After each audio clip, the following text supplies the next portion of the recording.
eu vou tentar compactar um pouco também a minha apresentação, porque, de fato, o avião hoje em dia a gente tem que marcar com muita antecedência e a dificuldade de modificar é grande. Então, ao contrário de ganhar flexibilidade, a gente perdeu flexibilidade. Hoje, viajar para seminários assim é...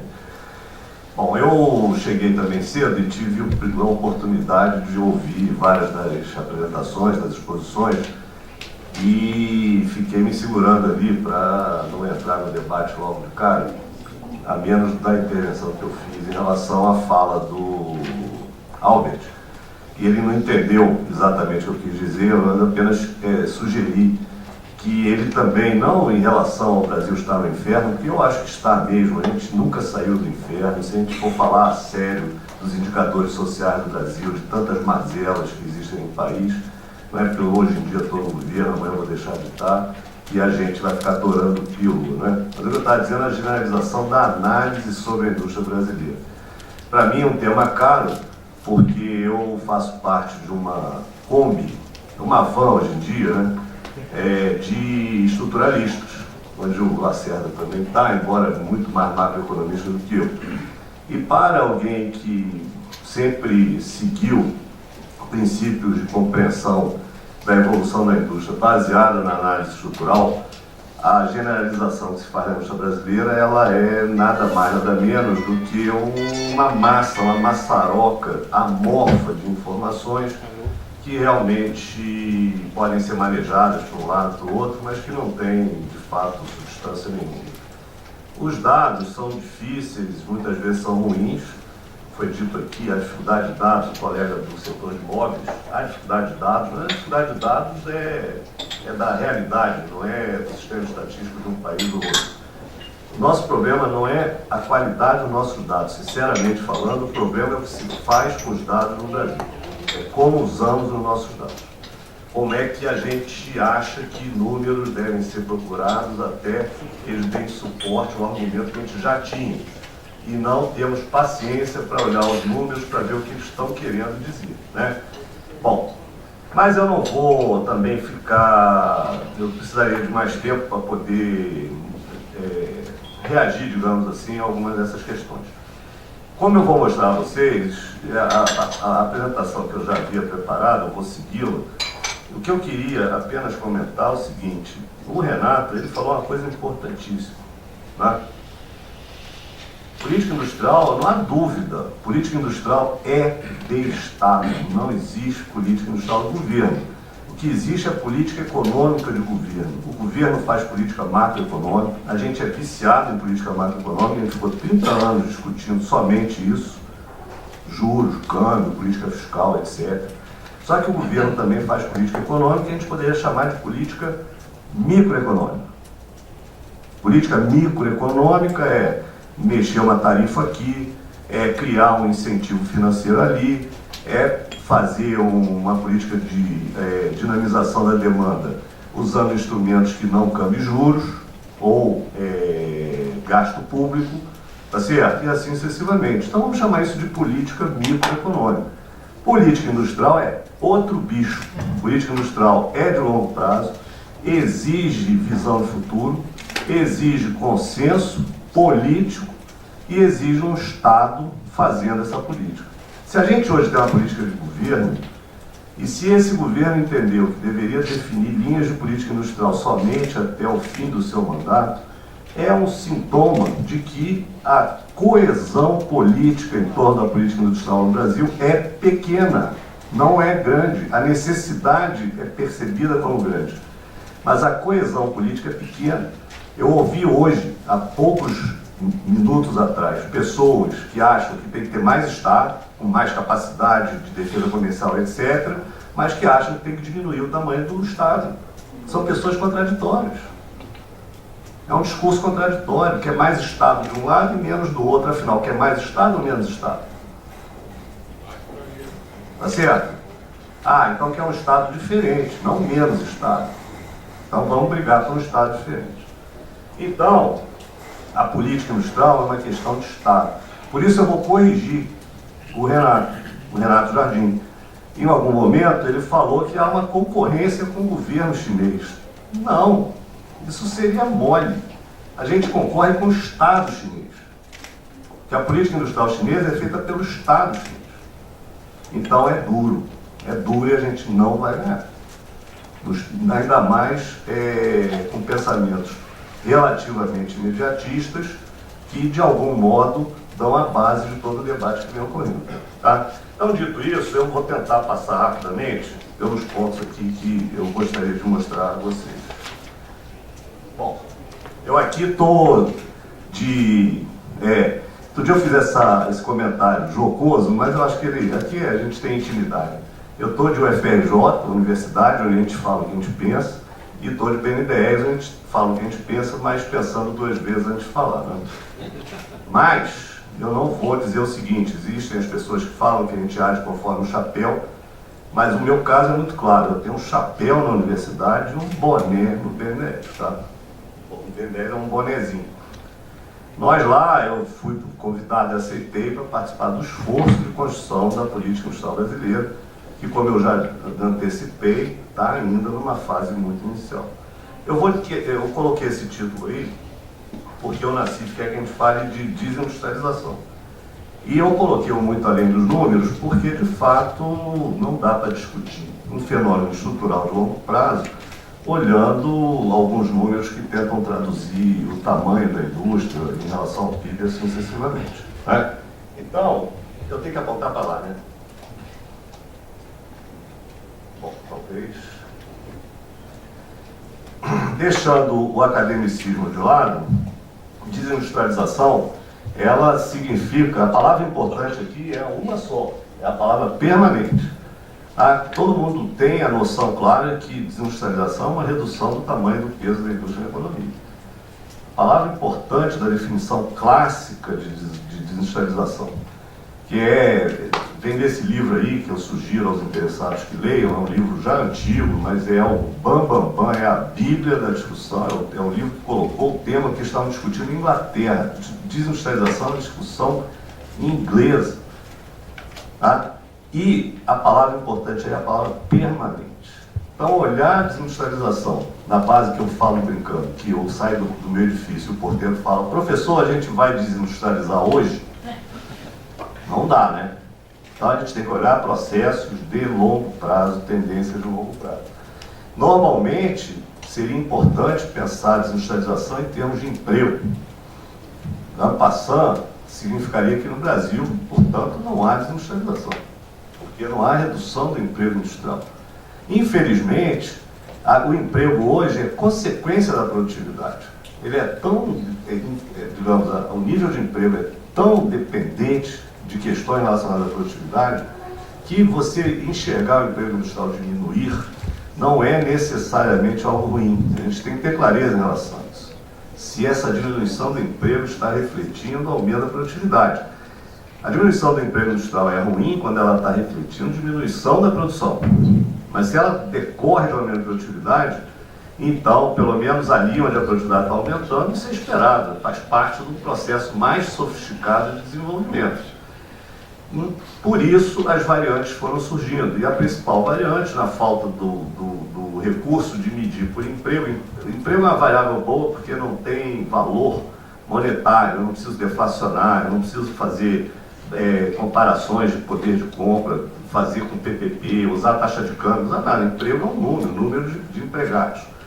Mas, pelas diferenciais de produtividade, pela evolução da produtividade, o emprego é inadequado para olhar esse fenômeno. Então surgiram as variantes, olhar o valor da produção e, a partir daí, então, as qualificações, a desindustrialização relativa, absoluta, ou a que aparentemente é a que mais está ligada ao debate no Brasil, a mais correta, é da desindustrialização precoce ou não precoce, ou a natural ou a precoce.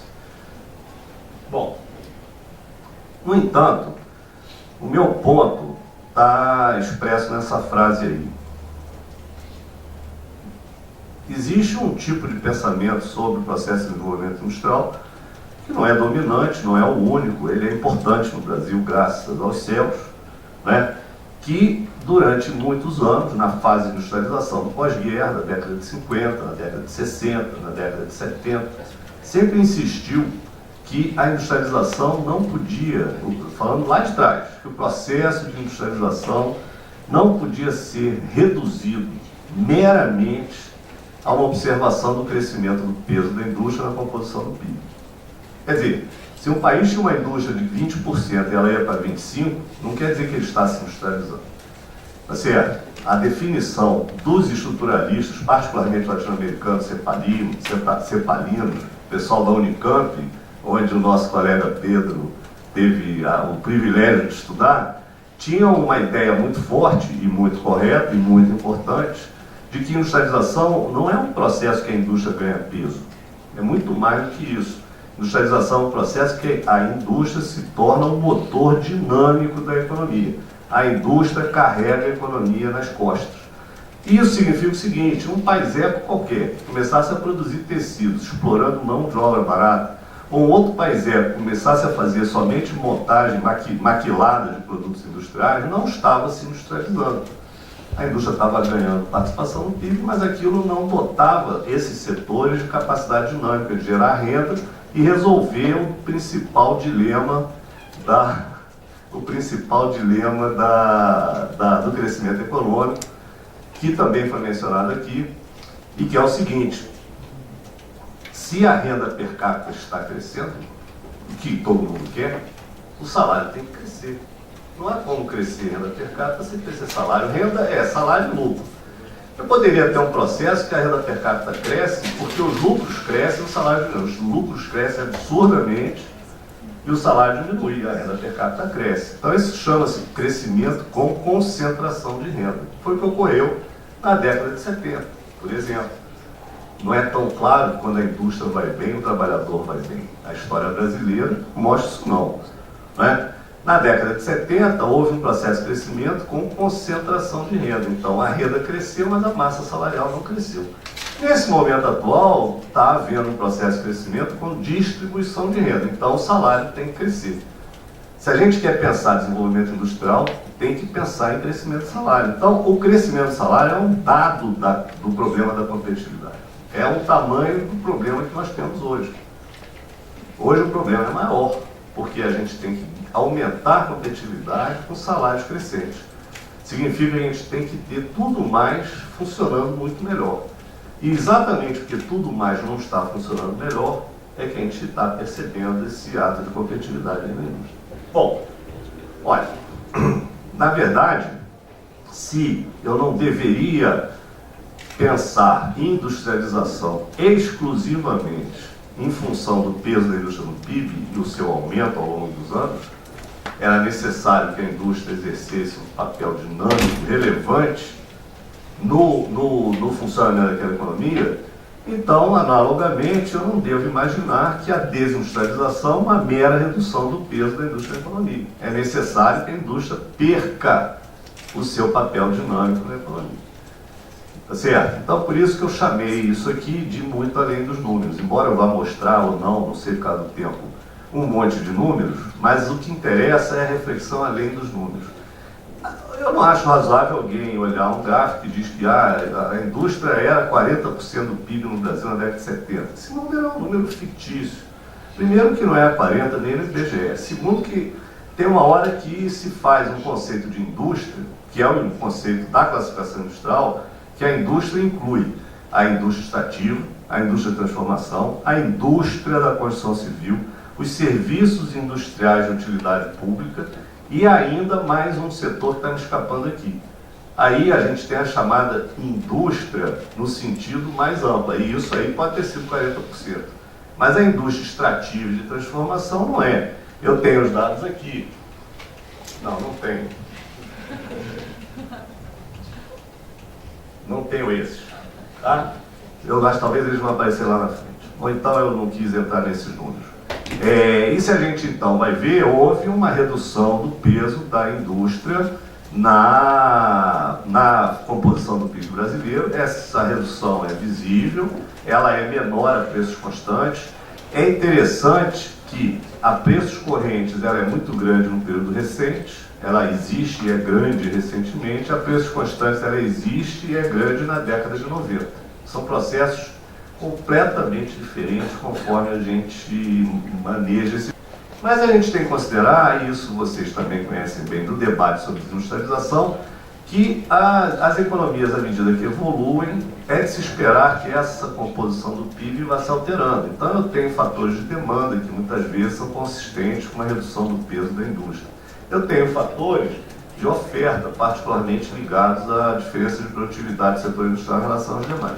E eu tenho fatores que aqui são os mais importantes para discutir desindustrialização, são os fatores ligados à questão competitiva, a questão da competição. E dentre esses fatores eu tenho desde a perda de competitividade, que aí sim são as doenças industriais, a doença de custos, a doença holandesa e outras formas de doença que a gente pode detectar como se fôssemos médicos, mas também tenho redução de peso de indústria em função de reorganização da produção do tipo outsourcing, offshore, produção fragmentada, que eu vou comentar talvez um pouco adiante, assim sucessivamente. Além dos problemas de ilusão estatística. Bom, no caso brasileiro, nós tivemos a retomada da política industrial em 2003, na verdade, com a edição de uma política industrial chamada PITS em 2004. A economia sofreu transformações, a política industrial sofreu transformações também, e ao final, ou pelo menos quando chega a crise de 2008, a gente data a crise em 2008, por isso esse onde estamos é 2008, estávamos em 2008, nós tínhamos um conjunto de transformações relevantes na economia brasileira que poderiam ser sintetizados em dois círculos virtuosos e um círculo vicioso. O círculo virtuoso do padrão de acumulação, que estava muito dependente do setor externo da década de 90. Então, a gente olhando os dados, a gente vê a exportação líquida como principal fator de explicação do crescimento da economia. Depois, tornou-se um vetor de mercado interno apoiado em consumo, o ciclo de consumo que veio de 2004, 2007, e finalmente, então, chegou a algo extremamente virtuoso, que foi o ciclo de investimentos, que infelizmente durou um pouquinho mais de um ano, né, e foi interrompido bruscamente pela crise de 2008. Então, a gente estava no nirvana em termos de padrão de acumulação econômica quando a crise estourou em 2008, comparando 30 anos de história de desenvolvimento econômico no Brasil. Um padrão de acumulação apoiado em mercado interno e dentro dos elementos de demanda doméstica na formação bruta de capital fixo, que significa o seguinte, que a gente cresce, mas está criando capacidade, e isso empurra a inflação para frente e tal, e tanto que a inflação que a gente tinha na época era a inflação importada dos preços de commodities e tal, era coisa do mercado interno, os preços, né? O outro círculo virtuoso, esse aí foi com o beleléu. A crise deu um jeito de reverter a questão do investimento, a gente agora voltou a um ciclo de consumo. E é um ciclo de consumo que fica se dando bombadinhas com algumas ações de política econômica que não são política industrial, são ações de política econômica. Tirar IPI de geladeira não é política industrial. Não dá para, digamos assim, maltratar tanto a política. Eu sou um defensor da política industrial. Não dá para maltratar a política industrial achando que tirar IPI de geladeira é política industrial. Isso é política de demanda. Então não adianta dizer que a política atual do governo, a política industrial, a política que olha a demanda e não olha a oferta, porque a política industrial é a política de oferta. Então não é política industrial, é política microeconômica de demanda. Não sei se o Lacerda concorda comigo, acho que sim, né? Nisso bom, sim. Nisso sim. Bom, vamos tentar achar outros pontos de concordância daqui para frente. Também é uma alguns discordâncias, senão fica monótono. Então, ok, esse aí a gente está com problemas. O outro círculo virtuoso é sensacional e está de pé, que é o do mercado de trabalho. É o que eu já mencionei antes. Os salários estão crescendo, a gente não sabe bem como é que isso se articulou, mas aparentemente começou com política de renda.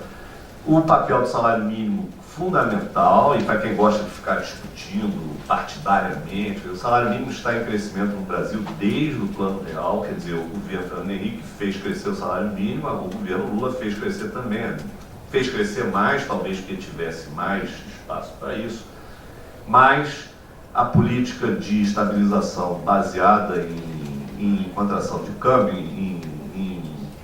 digamos, em apreciação cambial, ela tem que ter aumento de salário real, tem que ter salário mínimo e melhoria no salário real, senão ela não se sustenta. Então, esse aí foi. Só que desses programas de transferência de renda, aumento do salário mínimo, a gente entrou numa espiral de formalização que os sociólogos tentam compreender, porque isso não é assunto de economista, é assunto de sociólogo. Tá certo? E a gente, depois de tanto tempo, voltamos a ter mais da metade dos trabalhadores brasileiros formais. A gente não tinha, agora a gente está com 52, 53% de emprego formal contra 48% de emprego informal, quando isso estava 60-40, 60% informal. Os empregos gerados na década de 90, a maior parte eram empregos informais.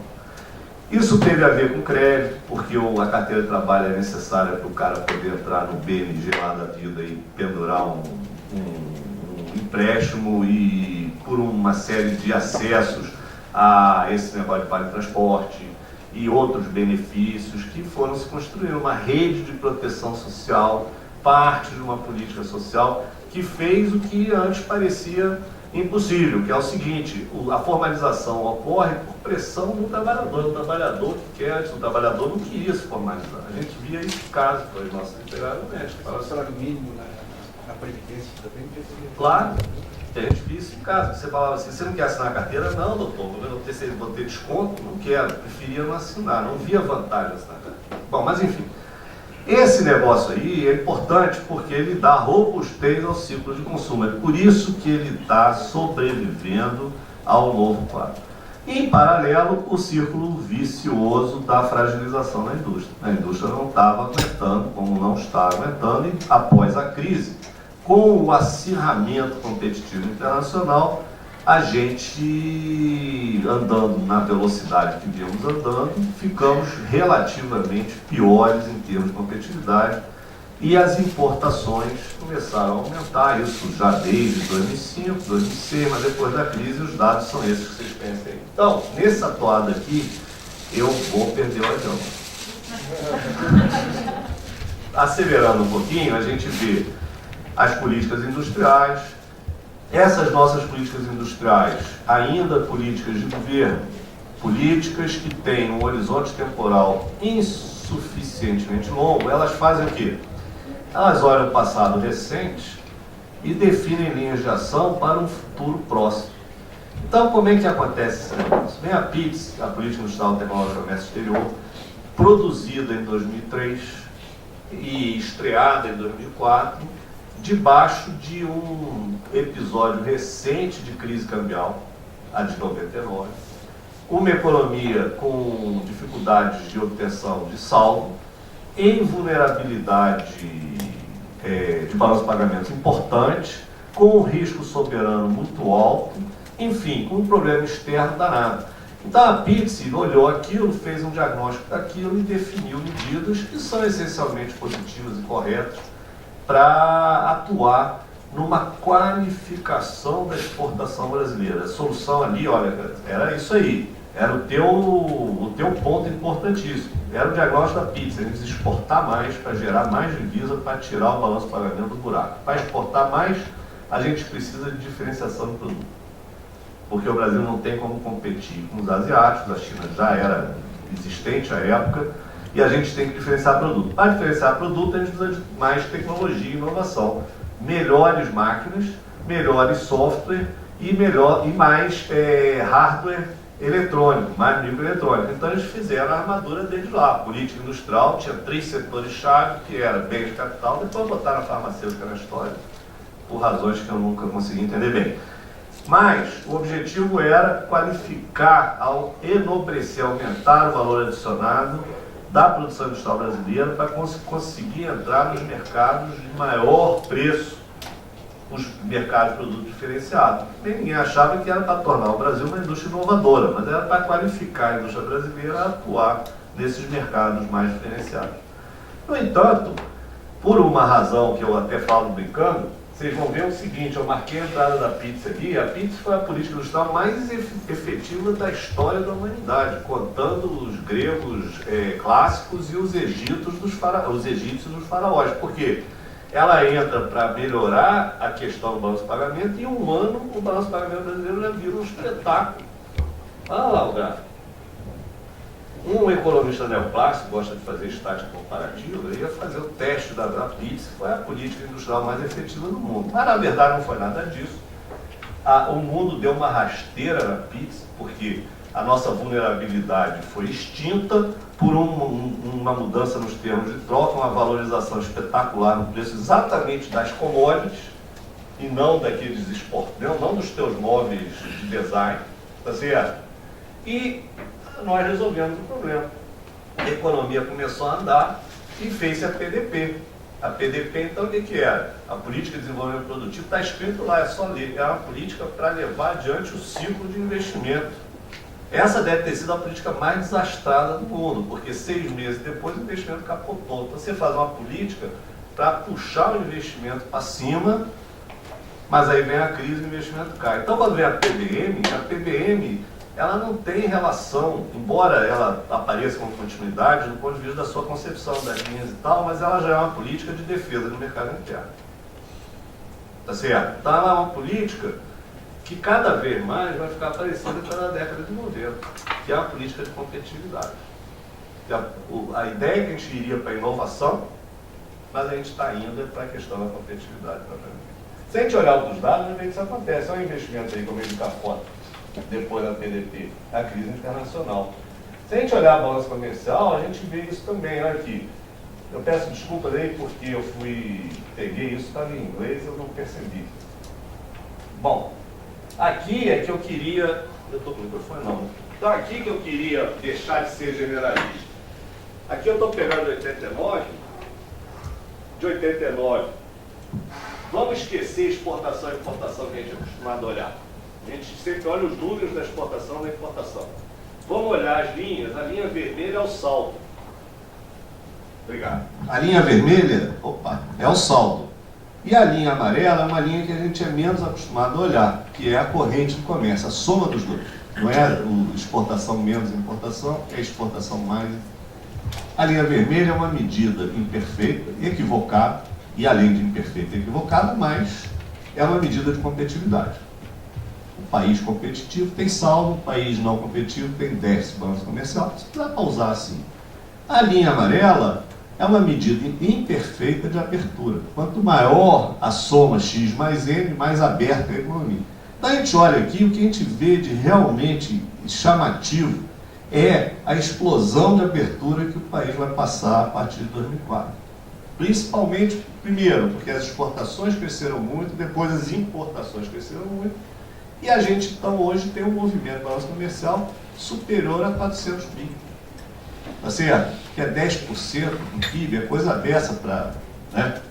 Bom, olhando isso aqui, a gente vai ver o seguinte, tivemos déficit no pós-real, porque isso aqui foi aquela apreciação selvagem do câmbio que aconteceu após o plano real, a gente entrou em déficit, depois entrou um saldo exuberante, e aqui, quando está parado em 2010, está quase voltando ali para a casa dos 10 bi, mais ou menos, né? Onde está mantido hoje. Mas eu gosto de olhar aqui. Então o que eu estou fazendo aqui? É o mesmo dado, exatamente o mesmo dado, só que eu estou separando 4 grandes grupos de produtos. As commodities agrícolas, não é agricultura, é bem industrial produzido a partir de matéria-prima agrícola. É o óleo de soja, ou o açúcar, ou o café, porque o café não é agricultura. A gente pensa que o café é agricultura, mas o café está na indústria. O café em coco é agricultura, mas a gente quando exporta, já exporta de torrado moído, já é indústria, tá certo? A indústria brasileira, uma parte grande da indústria é beneficiamento de produtos agrícolas, tá certo? Tudo está naquela desindustrialização que a gente está discutindo, que aumentou, diminuiu. Então aqui, o desenho das commodities agrícolas, só, saldo igual a corrente. Há um crescimento importante, chegou aqui a 40, passou a 40 bi. commodities minerais ou industriais, né, a partir de minério, né, e tal, o aço. Devia estar escrito industriais aqui, tá? Está errado. Industriais, porque a química está aqui, a petroquímica, etc. A abertura enorme e um resultado de algum saldo. Não é um saldo exuberante, o saldo cresceu, andou aqui de uma forma razoável. Ele teve um período difícil, uma redução do saldo na desvalorização, na valorização do câmbio anterior e tal. O de maior intensidade de inovação já é um desenho diferente. Olha a boca que abre. A corrente explode e o déficit é enorme. Uma inserção exportadora, uma inserção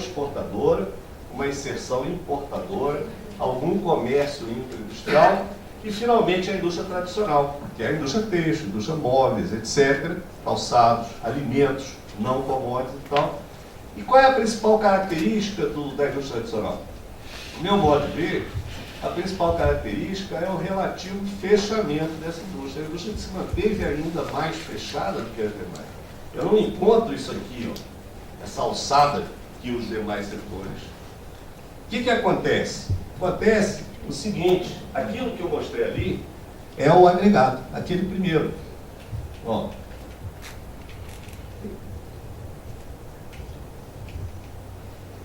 O primeiro, o agregado, né? Aqui é quando a gente olha pelos padrões de concorrência, setores onde há mais diferenciação de produto, mais inovação, setores baseados em escala. E a gente vê que o agregado parece com a indústria tradicional, mas isso é uma coincidência.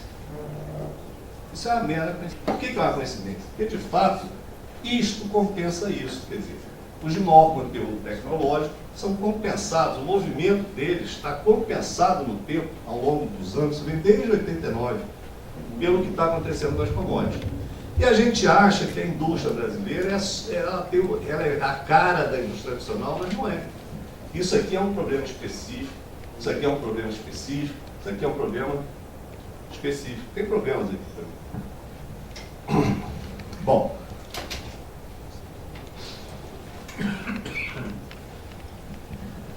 Aqui tudo bem, é só uma visão mais fina do mesmo dado e tal, não precisamos ver.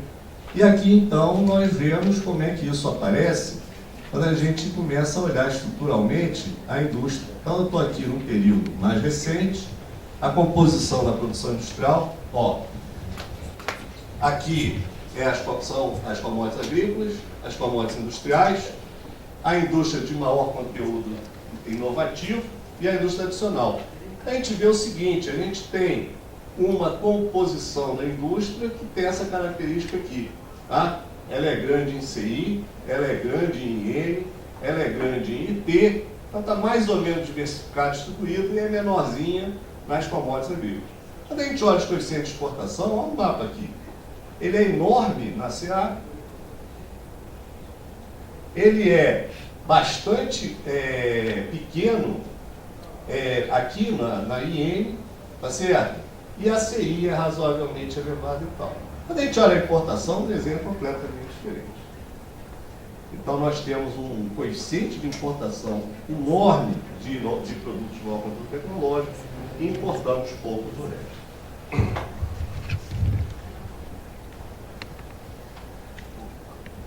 E para terminar esse set de dados, nossas exportações, o que eu estou fazendo aqui? Pegando conteúdo de trabalho, em termos de qualificação, considerando os destinos. E aqui a gente vai ver, olha como é diferente. Nós temos, para o destino Mercosul, o trabalho de baixa qualificação, um trabalho de médio e o de alto. Melhorou muito a parte de média qualificação. Quer dizer, as exportações brasileiras vão para o Mercosul, isso olhando pelos dados da RAI sobre qualificação de trabalho, etc., né? E da PNAD, houve uma melhora importante. Agora, olha aqui, a exportação para a China, ela é intensiva em emprego de baixa qualificação. Já a exportação para os Estados Unidos tem uma composição um pouco melhor, também mais baseada em melhores empregos, né? Enquanto para a Europa nós temos novamente um peso muito alto para gerar esse resultado total aqui. A gente percebe que houve uma melhora em termos do perfil de qualificação da exportação brasileira de 2002 para 2008. Né? Mas a gente percebe que o mais importante é o mix. Se a gente começar a perder muita exportação para Mercosul e ganhar muita exportação para a China, isso aqui é um exemplo, a gente poderia ter uma situação similar olhando a produção industrial propriamente. Os dados de exportação são mais fáceis de ver. Então, de verdade, a composição do emprego por qualificação, portanto, o salário médio, tudo mais que eu estava dizendo anteriormente, né, ele vai se deteriorar à medida que a gente aceite uma relação de complementariedade com a China. Esse dado é muito claro em relação a isso. Então, a gente precisa, de fato, manter a nossa indústria. Bom, como o meu tempo terminou, eu vou lá para o final. Aqui eu trouxe, seria aqui para conversar com o Lacerda, que são dados de taxa de câmbio setorial, mas eu não vou ter condição de mostrar isso. Então eu queria falar da política industrial. Vou falar em pé que eu vou mais rápido. Olha, em 2012, nós temos 3 transformações muito importantes que a política industrial tem que dar conta e que o debate de política industrial no Brasil, no meu modo de ver, não reflete, não repercute, não aprofunda. Primeiro, a gente tem um padrão de consumo novo, que eu estou chamando aqui da universalização do padrão de consumo, que não é só brasileiro, é de um mundo em que os países emergentes, na verdade, significam classes médias emergentes. O tamanho da classe média mundial cresce no Brasil, cresce na Ásia, cresce na África, evidentemente não cresce nos Estados Unidos, né? Já era grande, talvez esteja até diminuindo. Mas essa classe média emergente consome, dinamiza, gera ciclos de consumo. No entanto, qual é a questão? A questão da eficiência que está embutida aí. Porque eu percebi, a partir de um conjunto de estudos, que esse paradigma da universalização do consumo, ele implica uma disciplina de preços tão ou mais importante do que o processo de abertura simplificou na década de 90. Então, quando a economia brasileira abriu-se, naquele processo atabalhoado de abertura, um dos objetivos era trazer a disciplina de preços pela competição com o importado. Tá certo? Essa história de repassar o preço todos os custos não pode mais, porque a economia está aberta e o consumidor vai importar. Um câmbio fixo, então, não tem capacidade de repasse. O padrão de consumo baseado na ascensão dessas camadas de baixa renda, ele traz uma disciplina de preços implícita aí. Por quê? Porque se a indústria repassar os preços, não é que ela vai perder a competição com o importado, isso ela vai perder também, mas acima de tudo ela vai fazer aportar o ciclo de consumo, porque a capacidade, o poder de compra desse novo consumidor é relativamente mais baixo. Tá certo? A segunda questão é a questão da fragmentação do sistema fragmentado de produção, chamada de especialização vertical, e as implicações que a integração produtiva tem sobre os mecanismos de produção, que eu gostaria de ter tempo para detalhar, mas não vou ter tempo. E a terceira questão é o fato de que a produção hoje engloba uma participação de intangíveis que são muito mais importantes do que os tangíveis. Produzir hoje é mexer muito mais com pré-produção e pós-produção do que com a produção propriamente dita. Tá certo? E eu imagino que existem pessoas que tocam fábricas aqui, talvez vão, de algum modo, matizar esse tipo de opinião, mas dificilmente discordarão disso. Quer dizer, o pré-produção envolve um conjunto de atividades tão decisiva para o sucesso do empreendimento quanto o chão de fábrica. Não adianta você ter só uma boa gerência de processo, né? Se você não fizer a matéria-prima chegar a tempo, se você não tiver uma boa logística lá atrás, se você não tiver a pós-produção azeitada, a empresa não progride realmente. Portanto, o que eu entendo é o seguinte: a gente tem que construir uma política industrial que ao invés de ficar discutindo se ela é uma macropolítica ou uma política focada, que isso aí, no jargão da política industrial, se ela é horizontal ou vertical, a gente tem que parar para pensar numa coisa completamente nova. Como é que a gente vai fazer uma política industrial de catching up tecnológico, que sempre tentamos fazer? Inicialmente era um catching up industrial, mas já há 20 anos tecnológico, mas a gente tem que combinar isso com os objetivos de redistribuição, que são a linha geral da política econômica brasileira hoje. Como é que a gente faz catching up redistribuindo? E isso é um desafio na construção da política industrial. E a outra é como é que a gente constrói o consenso de futuro. Isso se fala desde que eu era garotinho, tá certo? E nós não encontramos um meio para criar esse consenso de futuro. Há uma ideia que faz parte não da política de governo, mas é da política de Estado, que não está tão visível, mas que eu agora até vejo pelos pares, e aqui o João Denegri faz parte disso, a ideia de que a gente tem que pensar os projetos estruturantes desse futuro industrial do Brasil. Certo? Então, muito mais do que, ok, a gente precisa resolver o problema das distorções tributárias, a gente precisa resolver milhões de problemas, mas o principal problema é encontrar esses projetos estruturantes. Então, eu gostei que o João falou aqui, o João Denegri, que a FINEP vai tentar fazer uma lista das 100 principais tecnologias que o país deve buscar a todo custo. Tá certo? Acho que o BNDES está ciente disso, está construindo quais as linhas, quais os modelos de negócio, que áreas de atuação são fundamentais para a gente construir essa indústria. Para a gente concentrar o nosso jogo em torno desses projetos. E a última questão eu deixo para vocês pensarem. Há um debate, quem faz política, entre o top-down e o bottom-up. Quer dizer, a política industrial central, centralizada, feita do governo para baixo, ou a política do local, do arranjo produtivo local, a política do cluster, que vai da sociedade para cima. E isso aqui eu deixo como simplesmente uma ideia muito clara. Tem que fazer os dois. E torcer para eles convergirem lá na frente. Não pode fazer escolha aí. Não é possível uma política industrial central cumprir o tamanho da tarefa que cabe à política industrial no Brasil contemporâneo. Obrigado.